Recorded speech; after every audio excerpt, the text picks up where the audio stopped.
Jadi begini Mbak ya, untuk membicarakan lingkungan ini memang kami menyadari ini bukan hal yang mudah. Bukan yang mudah. Nah, tapi kuncinya satu, kemauan dan keikhlasan warga sekolah itu sendiri yang dimulai dari kepala sekolahnya tentunya ya sebagai leader di sekolah itu. Nah, yang penting satu, ada pencerahan bersama.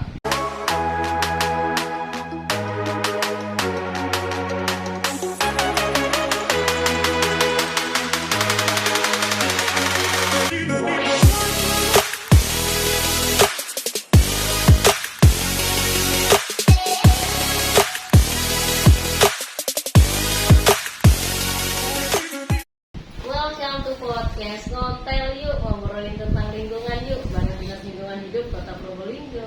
Bersama saya Mira Esti tentunya kita akan membahas soal warta, edukasi dan isu-isu lingkungan. Pantengin terus channel kita di Ngontel DLH atau follow akun Instagram kita di DLH Probolinggo. Sobat Ngontel, sekarang ini tema kita kali ini membahas tentang sekolah adiwiyata. Kenapa? Karena kemarin alhamdulillahirabbil alamin Kota Probolinggo 6 sekolah mendapatkan predikat adiwiyata provinsi. Ini merupakan sebuah kado untuk hari jadi kota ya, Bapak ya. Baik, Sobat Kontel, kita akan membahas tentang adiwiyata. Saya sudah mengundang narasumber. Beliau adalah salah satu kepala sekolah yang berhasil mendapatkan adiwiyata mandiri di tahun 2017. Siapa lagi kalau bukan Bapak Sudarmanto dari SMPN Negeri 7 Kota Probolinggo. Assalamualaikum. Waalaikumsalam.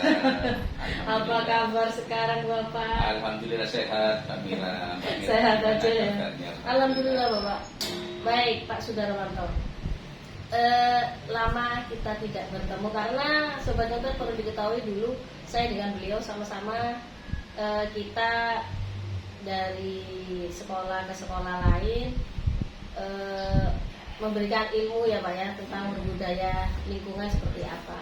Sekarang saya tanya, SMPN Negeri 7 sebagai sekolah yang pernah mendapatkan adiwiyata mandiri di 2017, Pak Sudarmanto waktu dulu yang mendapatkan penghargaan di Jakarta ya Pak? Di Jakarta, ya, masih menterinya itu Pak siapa? Ibu Ibu Siti Nurbaya. Ibu Siti Nurbaya.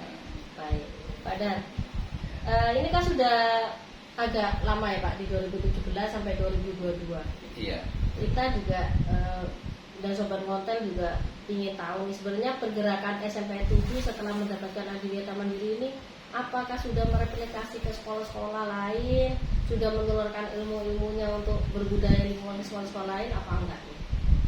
Oke, terima kasih Mbak Mira. Jadi begini ya, SMP Negeri 7 itu memang kalau saya amati Mbak, sejak sebelum menerima penghargaan adiwiyata mandiri itu teman-teman warga sekolah itu sudah eksis memang berbudaya lingkungan, perhatian lingkungan.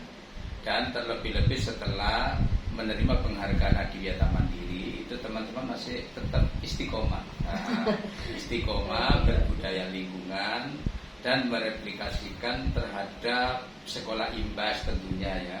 Nah selain sekolah imbas, dan ini kebetulan SMP 7 itu juga sering menerima kunjungan dari luar kota Probolinggo yang belajar tentang adiwiyata di sekolah.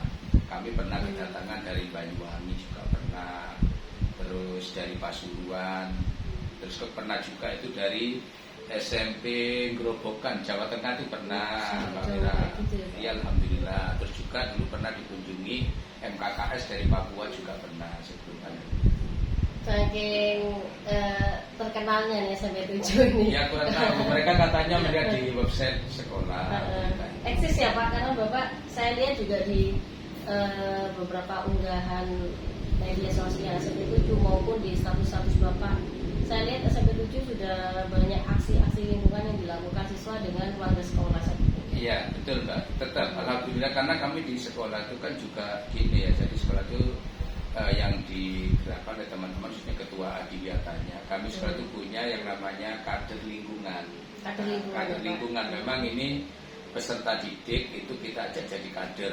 Jadi tapi ya memang enggak seluruhnya namanya kader kan banyak kegiatan. Tapi yang jadi kader itu ya siswa yang memang ada awalnya diberikan pencerahan, kemudian ada yang mereka itu ada ketertarikan terhadap lingkungan ini, dan mereka yang istiqomah sampai lulus sekolah bahkan sudah jadi alumni kadang masih datang, masih bincang-bincang tanya tentang lingkungan, masalah lingkungan ini di sekolah dan Oke, Pak Dar, kita tahu bahwa Hari Ozon sebentar lagi akan kita memperingati Hari Ozon di tanggal 16 September ini, Pak. iya.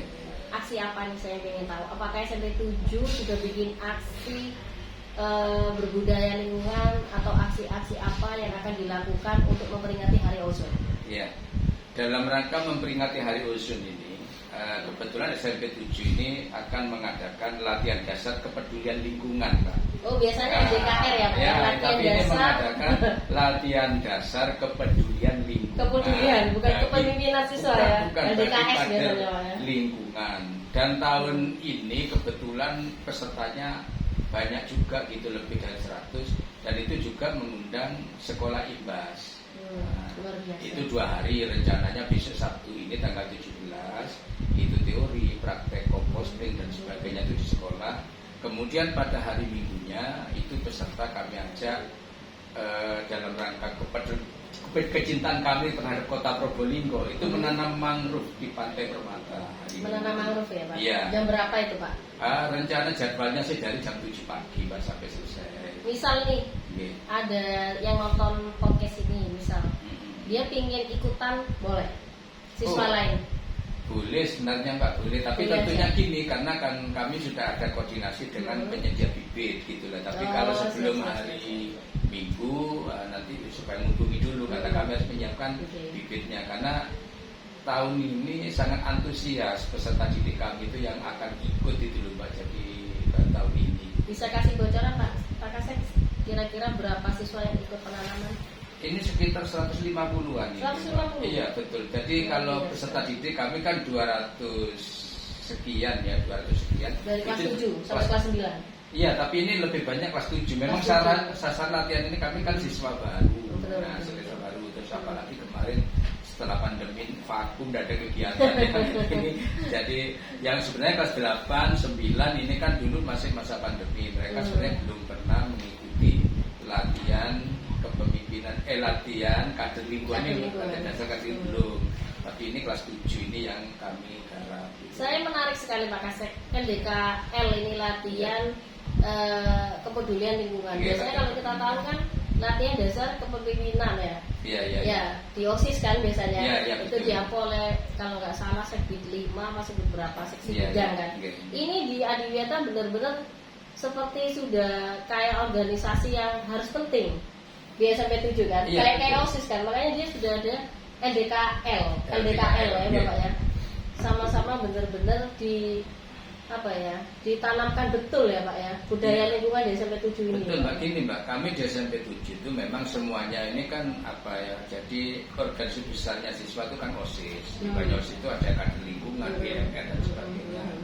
Tapi karena kami sudah mempertahankan, sudah mempunyai brandingnya SMP 7 Sekolah Adiwiyata, maka dalam latihan kader lingkungan ini kami optimalkan gitu loh. Jadi ada perhatian bersama dari teman-teman pemangku kepentingan di SMP 7. Bahkan kemarin rapat ini karena kan setelah vakum ya untuk tahun ajaran baru, maka semua warga sekolah SMP 7 siswa itu semuanya wajib mengikuti latihan dasar lingkungan ini. Kami itu sudah diputuskan sama teman-teman rapat, nanti akan dimasukkan di kurikulum sekolah. Kalau dulu kan ini kemarin kan hanya ditawarkan siapa yang minat Betul, gitu ya. betul. Tapi untuk tahun depan rencana itu wajib gitu. Harus jadi sesuatu yang wajib ya Pak Harus ya. ada yang wajib gitu. Oke, Pak Kasek, sebagai statement closing kita hari ini, langkah apa nih yang harus dilakukan sekolah baru yang belum pernah mengikuti program Adiwiyata? Langkah kecil apa yang bisa ditanamkan kepada siswa supaya sekolah ini bisa dapat sekolah Adiwiyata? Nah, ya. Terima kasih.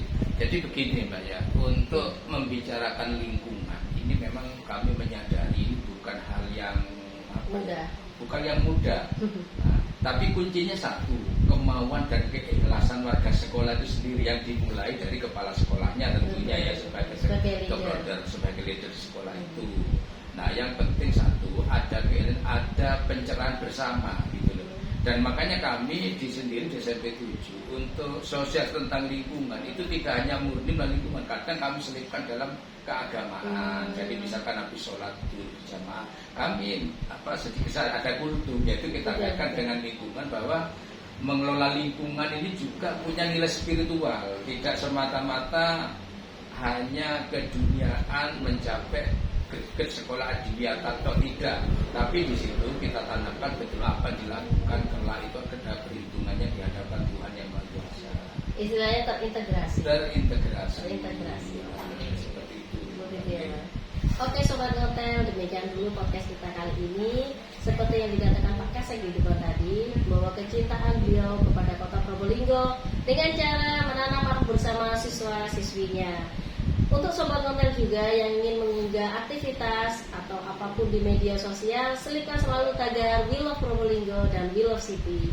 Tetap stay healthy, stay happy, dan salam apa Pak Kasek? Salam 3R. We love Probolinggo.